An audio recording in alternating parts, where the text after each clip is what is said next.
Up next, he's not even old enough to hold the office just yet, but he would be by the time he's sworn in. We'll talk with the Independence Party's candidate for U.S. Senate. You're watching At Issue with Tom Hauser. It's something I don't believe has been done since Senator Joseph Biden was elected to the U.S. Senate at the age of 29, but there is a Minnesota man who's trying to repeat that same feat as the distinguished senator from Delaware.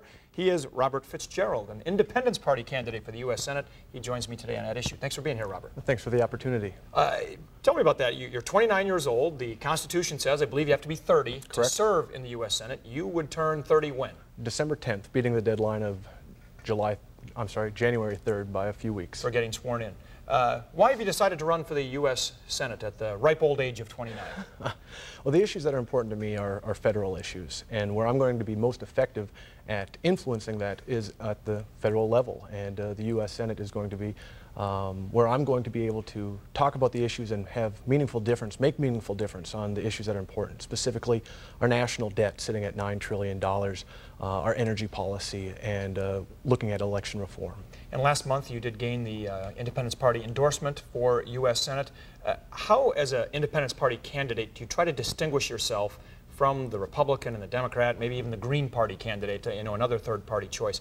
How do you do that so you give voters a choice, something different if they're looking for that? Sure. We have three major parties in Minnesota, like you mentioned, and as the Independence Party, we're not, as an Independence Party candidate, I'm not going to be able to win the media buys or be able to compete on a financial level. So we need to be coming up with ideas to get us out in the communities, and that really personalizes the campaign. We're out in the communities across Minnesota.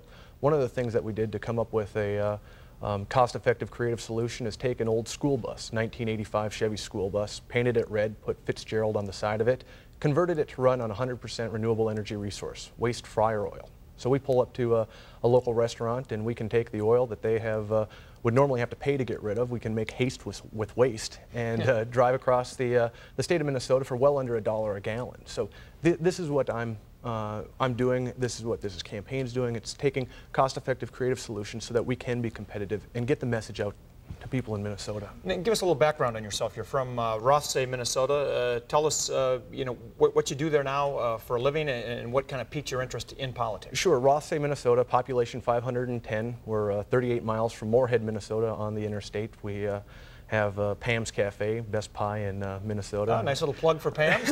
I'm sure she'll enjoy that. But head off right on exit 38 there. There's not much else there. So, I mean, we've got a good community.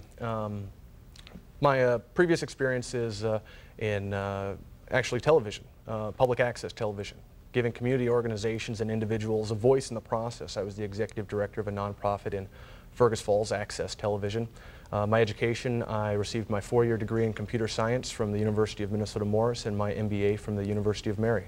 And now that you have a voice in the process as the endorsed candidate of a major party, when it comes to the war in Iraq, what should the United States do there? Should we begin withdrawing troops or should we stay the course until democracy can take root there? And this is the problem that I have with the debate on Iraq right now, is that it's stay the course or set an arbitrary date for withdrawal. At no point are we asking the question, what is the cost? We need to be asking, Minnesotans need to be asking the question, and the debate should be framed, what is the cost? And when is the cost too high? And I'm willing to say right now that the cost is too high, from casualties to actual dollars being spent. We have emergency funding going through. That's not planning. We're not managing this situation, because if you can't measure it, you can't manage it. And emergency funding for the war in Iraq is not management.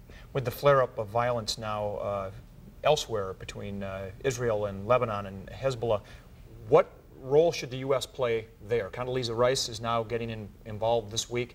What role should the U.S. play? The U.S. should definitely be a voice and working with both governments and just trying to work towards resolution. We absolutely need to be working towards resolution. We have in Iraq, now in Lebanon, civilians are being caught in the crossfire, and that is absolutely unacceptable.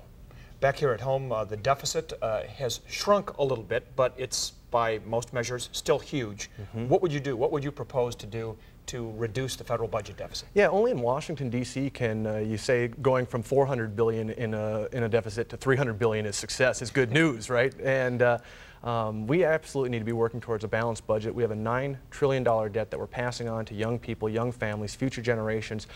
We need to be stepping up and saying that this is a priority, and we as a country are going to address this. We're going to, we need to increase revenue, and we need to reduce spending.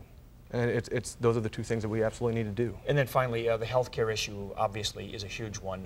Prescription drug costs continually going up. The cost of anything in the medical industry seems to be going up, and Americans more and more having trouble affording the insurance. Some talk about universal health care. There are other options. What would you propose? Sure. The problem with universal health care that I see is that it does nothing to address the actual cost of health care. As costs continue to rise on health care, insurance premiums are going to continue to rise. I can't support a program that's going to bankrupt the nation. So we need to be setting our priorities and saying, is universal health care a priority? If it is, then we need to make the investment in order to do it. But getting some type of price controls on health care needs to happen fast. Now, the Minnesota poll that came out this week showed you with 3% support. Now, it's well behind Amy Klobuchar and Mark Kennedy, but 5% is what you need to maintain major party status. Were you happy about that, that at this early in the campaign you're at least registering?